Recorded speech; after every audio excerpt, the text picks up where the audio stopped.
말씀 기억 모를 자에 대해서 룻기를 같이 한번 읽으면서 묵상하는 시간 되었으면 좋겠습니다. 룻기서는 많이 아시는 내용입니다. 특별히 룻기를 읽을 때에 우리가 염두해야 될 구절이 하나 있습니다. 1장 1절에 보면 이렇게 시작합니다. 같이 한번 읽어볼까요? 시작. 사사들이 치리하던 때에 그 땅에 흉년이 기니라. 여기까지만요. 자, 지금 룻기를 시작하는 1장 1절인데 무엇이라고 시작합니까? 사사들이 치리하던 때에. 그러니까 지금 룻기는 무슨 시대인 걸 알 수 있습니까? 사사시대입니다. 이 배경을 일부러 잘 기억하셔야지 룻기를 읽을 때 좀 더 풍성하게 이해할 수가 있는데, 왜냐? 우리는 그 전에 사사 시대에 대해서 알 수 있는 무엇을 읽었습니까? 사사기를 읽었습니다. 아시겠지만 사사기는 무엇을 담는 내용입니까? 그 여호수아를 통해서 정말로 멋있게 그 땅을 정복하고 이제 하나님과 약속해서 그 땅을 하나님의 나라로 살겠다고 다짐한 이스라엘 백성들이 어떻게 삽니까? 그 약속을 지키지 않고 우상 숭배하다가 또 다른 나라가 침략받으면 회개하다가 하나님 다시 한번 구해주시면 또 우상 숭배하고 계속 이런 죄악의 패턴들을 반복하면서 점점점 희망이 사라지고 점점점 하나님의 나라가 아니라 이방 땅하고 똑같이 되어버리고 그 땅에서의 약자들, 가난한 자, 고아와 과부들이 대접받는 나라를 하나님은 기대하셨는데 다른 나라들처럼 착취하고 학대하고 힘든 똑같은 나라가 되어지는 것을 보여주는 책이 무엇이었습니까? 사사기였다는 겁니다. 백성들도 엉망, 백성을 하나님 앞으로 인도해야 될 제사장도 엉망, 그리고 나중에는 정말로 하나님이 하다 못해 사사도 엉망, 그런 엉망인 사람을 통해서 겨우겨우 구원을 시켜놓으면 또다시 원래대로 돌아가는 전혀 희망 없는 모습을 보여주는 게 무엇이었습니까? 사사기. 그래서 그 각자 자기 소견에 옳은 대로 행동한, 자기 마음대로 살아가는 사람들이 모여있는 곳, 그게 사사기였습니다. 거기서 우리는 무엇을 봤습니까? 절망을 봤죠.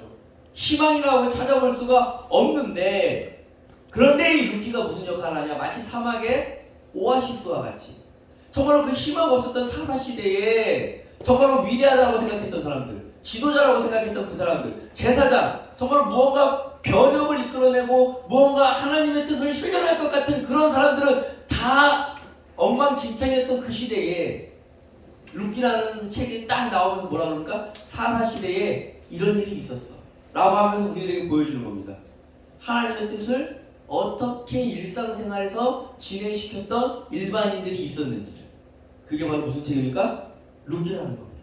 이 절망적인 사사시대에 하나님의 뜻이 멈춘 건 아니야.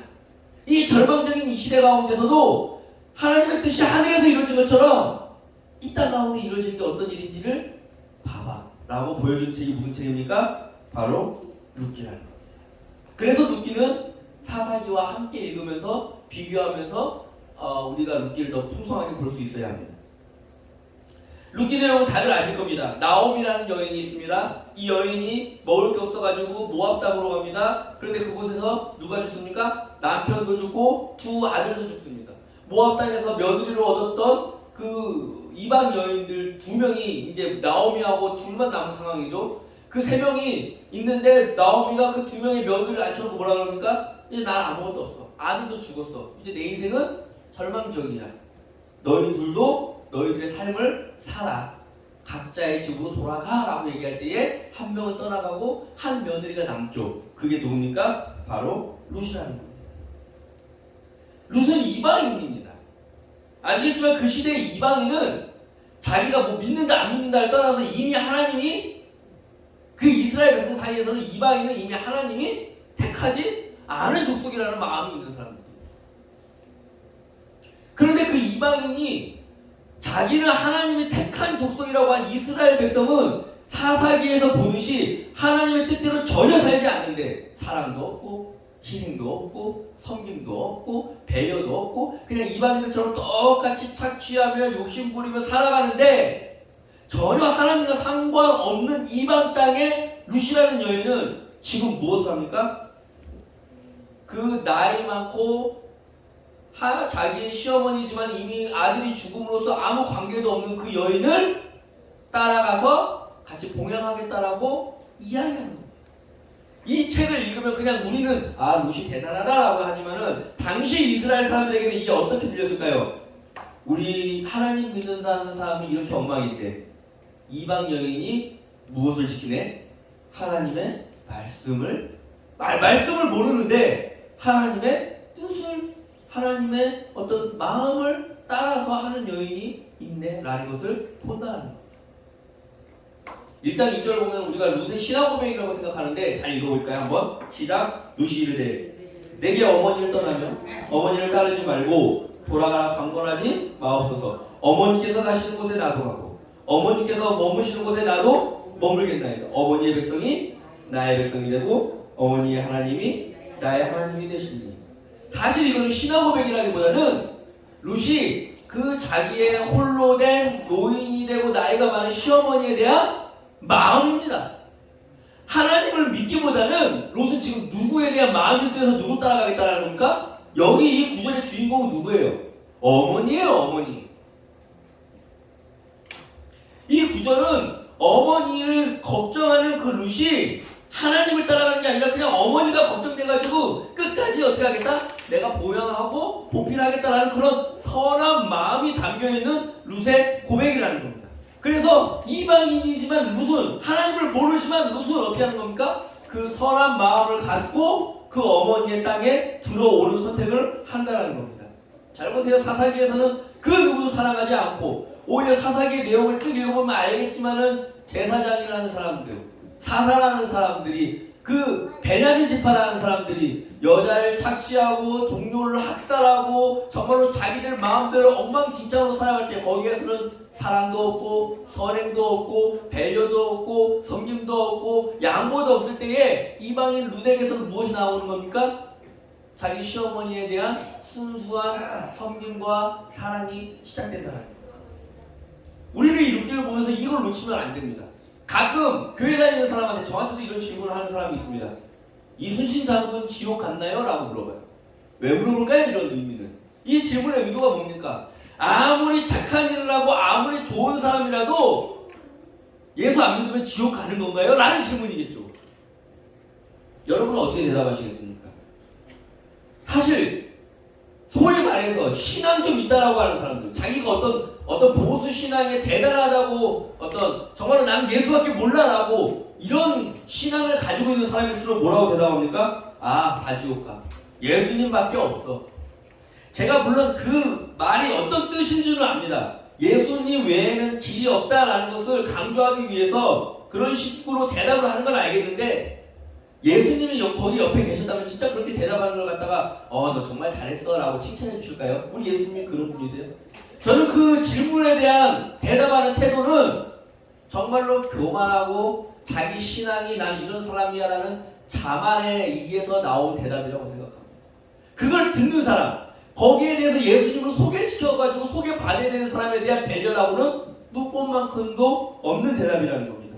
예를 들어서 몸이 아파서 의사를 찾아갔는데 의사가 건방지게 그러는 겁니다. 야, 너 이 약 안 먹으면 죽어. 뭐 밑도 끝도 없이 그냥 아무 설명도 없이 그 환자에 대한 배려도 없이 너 이 약 처먹어야 돼. 이 약이 최고야. 이러면은 어떻게 생각하겠어요? 아무리 그 약을 먹어야 된다지만은 그걸 받아들이는 환자는 어떻게 생각하겠습니까? 마찬가지라. 우리는 어떤 의사를 원해요? 그 몸에 대한 상태를 잘 이야기해주고 조근조근 들어주고 그 약을 삼키기가 힘든 사람이라면은 이 약 대신에 먹기까지 어떤 과정이 필요한지를 차근차근 설명해주고 계획해주고 의사가 우리들에겐 훨씬 더 신빙성이 있고 필요한 사람이겠죠.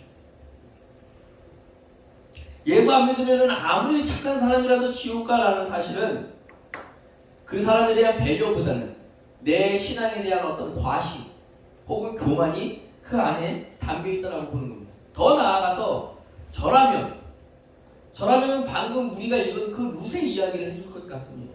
룻이라는 여인이 있는데 하나님은 잘 모르지만 이방인으로 태어났지만 시어머니에 대한 사랑, 한 인간에 대한 배려, 한 인간에 대한 사랑을 선택했을 때에 하나님은 그 사랑을 내버려 두지 않으시고 하나님 당신의 일을 진행하는 도구로 사용하는 일들이 시작되는 이야기가 성경에 있습니다 라고 난 얘기해 줄 것 같아요.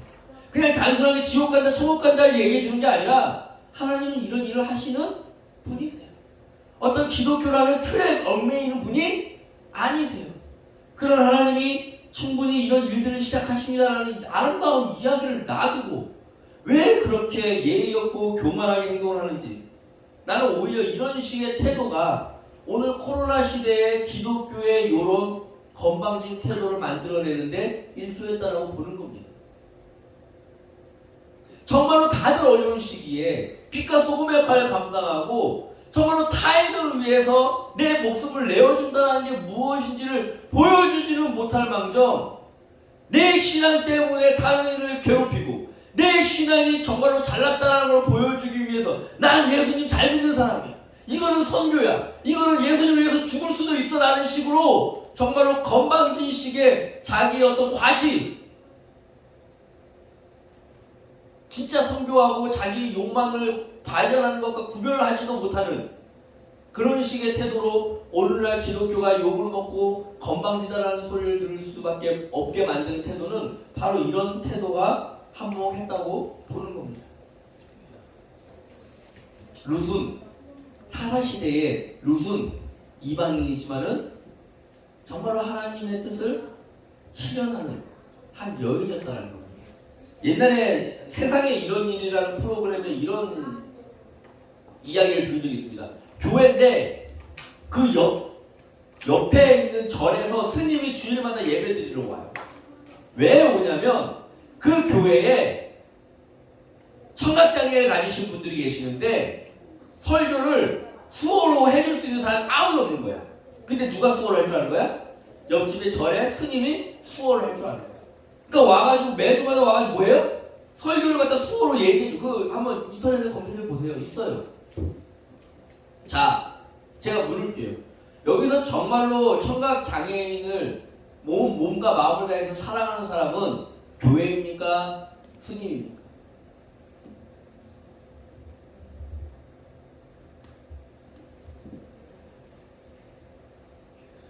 우리는 답을 알고 있습니다. 제가 뭐 그 스님도 천국 간다 이런 얘기를 하는 게 아니라 그거는 하나님만 아시죠. 그런데 룻의 이야기는 뭐냐? 그런 마음을 갖고 있는 사람들에게 하나님은 항상 당신의 일들을 시작하신다는 것. 그게 바로 룻의 이야기입니다. 아무튼 이렇게 룻은 나오미와 자기의 땅으로 어머니의 땅으로 돌아옵니다. 자, 늙은 과부 한 명, 젊은 과부 한 명, 그 삶은 어떠할까요? 그 삶은 어떠할까요? 현실적으로 비참하겠죠. 희망이 없겠죠. 그런데 사실 이 과부 두 명이 살아나기에 넉넉한 땅이 있었으니, 하나님이 계획한 땅이 있었으니 그 땅이 무엇입니까? 바로 이스라엘 땅이 그런 땅이었습니다.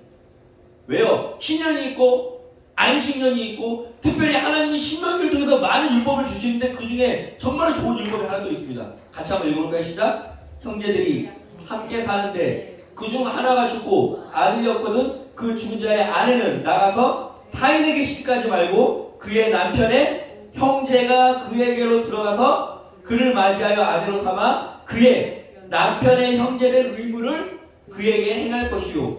이게 무슨 말씀이냐? 그냥 단순하게 결혼 대신한다 이런 게 이 정도 의미가 아니라 우리는 홀로 태어난 사람은 아무도 없습니다. 이 땅에. 아무리 가난한 자고 고아고 과부건 혼자 태어난 게 아닙니다. 혼자 태어나가지고 과부가 된 게 아니라 다 그 주위에 누가 있어요? 가족이라는 울타리가 있고 형제 자매라는 사람이 너 한 달이 건너가다 보면 언젠가는 나오게 되어 있습니다. 그럼 하나님의 이 율법은 뭐냐? 끝까지 그 추적을 해서 그 한 명이 가까운 친인척이면은 뭐하라? 그 여인의 삶을 책임지라는 겁니다. 대신 그럼 그 여인의 삶을 책임져야 되는 그 사람은 어떻게 해야 돼요? 자신의 결혼이라든지 자신의 삶을 자유롭게 할 수 없겠죠. 누군가는 희생해야 되고 누군가는 살아나는 겁니다. 누군가는 섬겨야 하고 누군가는 혜택을 받게 되는 겁니다. 이게 무엇입니까? 하나님 나라입니다. 이게 바로 하나님이 주신 율법의 핵심입니다. 그러니까 예수님이 뭐라 그래요? 이 율법을 줄이면 하나는 하나님을 사랑하고 둘째는 내 이웃을 내 몸과 같이 사랑하는 거야 라고 얘기하는 거예요. 그리고 이 율법을 지키겠다라고 하나님과 약속한 사람들이 뭐예요? 왕의 명령을 따르는 사람들이 모인 곳, 그게 하나님 나라의 백성들이고 그걸 오늘날은 뭐라 그래요? 교회라고 불러요. 여러분은 교회를 다니십니까? 아니면은 교회를 그냥 이렇게 형성하는 구성원입니까? 아니면 교회라는 그냥 건물, 이름이 쓰여진 건물에 출석하는 사람들이에요. 이 하나님의 율법이 제대로만 지켜진다면 나오미와 무슨 고생하지 않겠죠. 그런데 왜 이게 잘 안 되냐? 우리 4장 6절 같이 한번 읽겠습니다. 시작. 그 기업 물을 자가 이르되 나는 내 기업에 손해가 있을까 하여 나를 위하여 부르지 못하노라. 무엇이 있을까 하여? 손해가 있을까 하여. 하나님의 율법, 하나님의 나라가 실현되는데 가장 방해되는 게 무엇입니까? 이 손해, 자기 사랑. 하나님보다 나를 더 사랑하는 것, 하나님보다 돈을 더 사랑하는 것. 이 손해가 있을까 하여 우리는 안 된다는 겁니다. 우리 예수 믿는 사람들은 가끔 가다가 예수를 믿는 많은 이유 중에 하나가 도깨비 방망이와 같은 것들을 기대하기 때문입니다. 예수를 믿으니까 어떤 기적을 바라고, 예수를 믿으니까 노력하지 않아도 어떤 일들이 잘 풀려나가길 바랍니다. 그런 능력, 그런 기적, 그런 초능력을 바랍니다. 그런데 그런 능력이 없다라는 게 아닙니다. 제 말은. 언제 필요할까요? 정말로 마음대로, 내가 마음대로 휘두를 수 있는 도깨비 방망이처럼 그 능력이 나타나는 걸까요? 아니죠. 방금 말한 것처럼 하나님의 말씀을 지키려면은 무조건 무엇이 따라와요? 손해날 수밖에 없어요. 무조건 망할 수밖에 없고, 무조건 내가 계속 밑바닥으로 나아갈 수밖에 없어요. 그런데 왜 망하지 않았냐 이겁니다. 잘 생각해 보세요. 하나님의 나라는 무조건 망해야 되고, 무조건 손해나야 되고, 무조건 밑으로 떨어질 수밖에 없어요. 나락이에요. 내가 피해자가 돼야 되고, 내가 희생해야 되고, 맨날 내가 죽어야 돼요. 그런데 왜 안 망하냐 이겁니다. 능력이 있으니까. 그런 일을 행하는 자들에게는 죽을 것 같은데 죽지 않으니까. 그런 일을 행하는 자들에게는 망할 것 같은데 망하지 않으니까. 내 봉대에 잔고가 없는데, 내 기름통에 기름이 떨어졌는데 다음날 보면 생기니까. 그러니까 지금까지 유지된 겁니다. 우리는. 근데 오늘날 우리는 손해를 계산하는 순간부터 내 마음 가운데 이거하면은 내가 손해나고 돈이 없어지고 내가 희생해야 된다라는 계산이 되기 시작한 때부터 어떻게 됩니까? 아무것도 못하게 된 겁니다. 오히려 이 능력은 사라져버리고, 오히려 금과 은은 내게 없거니와 내게 있는 건 내게 주니 나사렛 예수 이름으로 일어나 걸으라라고 하는 그 이름이 사라지고 뭐만 남게 된 겁니까? 오히려 은과 금을 계산하는 계산만 남은 겁니다. 우리는 기업을 자가 될 수 있어야 합니다. 손해를 계산하지 않고 우리는 행동할 수 있어야 합니다. 잘 생각하십시오. 이런 손해를 생각하고 이런 어떤 계산을 하고 내가 하나님의 어떤 그런 율법대로 이렇게 하면 이렇게 망하니까 라는 한 사람 한 사람의 생각들이 모여가지고 뭘 만들어낸 겁니까? 사사시대를 만들어낸 겁니다. 그런데 그 사사시대의 그 암묵적인 상황 가운데서도 우리는 기억 모르는 어떤 한 사람들이 있었음을 기억하십시오. 4장 5절 같이 한번 읽어볼까요? 시작. 보아스가 이르되 내가 나오미의 손에서 그 밭을 사는 날에 곧 죽은 자의 아내 모압 여인 룻에게 가서 사서 그 죽은 자의 기업을 손해난다라는 건 이런 겁니다. 왜 그 사람이 손해날까봐 나는 못하겠다라고 얘기하는 겁니까? 죽은 자의 이름으로 그 기업을 이어야 돼. 그러니까 내가 그 기업을 받는 순간 저 사람 대단해, 그게 아니라 내가 낳은 자식, 내가 낳은 이 기업이 누구의 이름으로 돌아가는 겁니까? 앞에 나왔던 그 나오미 아들 말룡과 기련의 이름으로 이어진다는 겁니다. 그럼 내 이름은요? 없죠. 이게 바로 이름도 없이 핏도 없이라는 의미입니다. 그래서 고린도후서의 바울은 이런 상황을 이렇게 표현하죠. 시작. 무명한 자 같으나 유명한 자야. 죽은 자 같으나 보라 우리가 살아있고, 징계를 받는 자 같으냐 죽임을 당하지 아니하고, 근심하는 자 같으나 항상 기뻐하고, 가난한 자 같으나 많은 사람을 부유하게 하고, 아무것도 없는 자 같으나 모든 것을 가진 자로다. 기업을 모른다는 것은 그런 겁니다. 지금은 솔직히 무명한 자 같게 되고, 지금은 죽은 자 같게 되고, 징계받는 자처럼 보이고, 근심하는 것처럼 보입니다. 그리고 아무것도 없는 자처럼 보일 수밖에 없습니다. 그런데 믿는 것은 그 뒤에 하나님의 능력이 함께 하실 때에 바로 유명한 자가 되며 살아있는 자가 되고 죽임을 당하지 않고 기뻐하는 자가 된다는 것입니다. 오늘날 우리의 시대는 사사시대와 비슷한 것 같습니다. 이미 교회라고 하기에는 너무 엉망인 데가 너무 많고, 사사시대 제사장이 망한 것처럼 이제 목사는 사람들 솔직히 우리 교회 다니는 사람들 사이에서나 목사님 그러지, 요즘은 뭐 다 개나 소나 목사라 그러고 요즘은 뭐 어떤 정규 라인을 통해서 뭐 이렇게 목사하게 받는 그런 것도 없어지고 이제는 아무나 안 사면 다 목사입니다. 그리고 목사라고 해도 일반 사람들보다 더 선하게 사는 사람을 찾아보기가 힘듭니다. 교단이요? 교단에는 이미 공의와 정의는 사라졌고 거기에는 하나님 나라를 위한 노력들이 찾아볼 수가 없습니다. 그리고 너무 많아요, 교단도.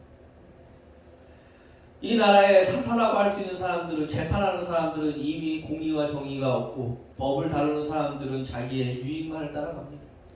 이 상황, 곧 망해도 이상하지 않을 상황입니다. 사사시대입니다. 그런데 우리는 룻기를 보면서 느끼는 바가 있는 겁니다. 아, 이렇게 망할 것 같은데 왜 안 망하지라고 했을 때에 그냥 자기의 자리에서 정말로 그 룻과 보아스 그 삶 가운데에서 그 사회 속에서 어떤 대단한 위치라든지 지위라든지 그런 것들을 차지하고 있는 사람은 아닙니다.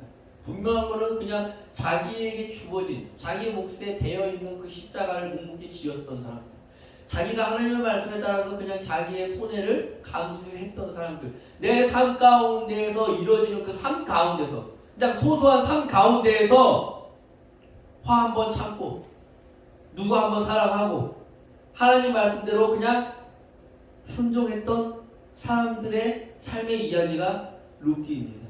그런데 그 삶을 통해서 하나님은 다윗 왕조를 만들어내신다는 것. 그 삶을 통해서 하나님은 당신의 일을 시작하신다는 것. 룻기에는 하나님의 이야기가 하나님 어쩌고 저쩌고 이야기가 많이 나오지 않습니다. 거의 아예 없어요. 룻기에는 그냥 사람들이 하나님의 말씀을 따라서 고민하면서 살아가는 선택만 있을 뿐이에요. 그런데 그 선택이 어디로 이어지는지를 보여주는 책이 바로 룻기입니다. 자, 우리들도 마찬가지입니다. 오늘 우리 성도님들은 당신의 삶의 자리에서 하나님의 말씀을 따라 순종하는 것을 이제는 선택해보지 않으시겠습니까? 거기 그 한 번의 선택, 그 한 번의 순종, 한 번의 어떤 희생, 한 번의 손해가 하나님이 그 사건을 통해서 어디로 인도하시는지 한번 경험해보지 않으시겠습니까? 지금 당장은 무명한 자 같을 겁니다. 지금 당장은 손해보는 자 같을 겁니다. 지금 당장은 이렇게 했는데도 아무 일이 일어나지 않는 것 같아 보일 겁니다.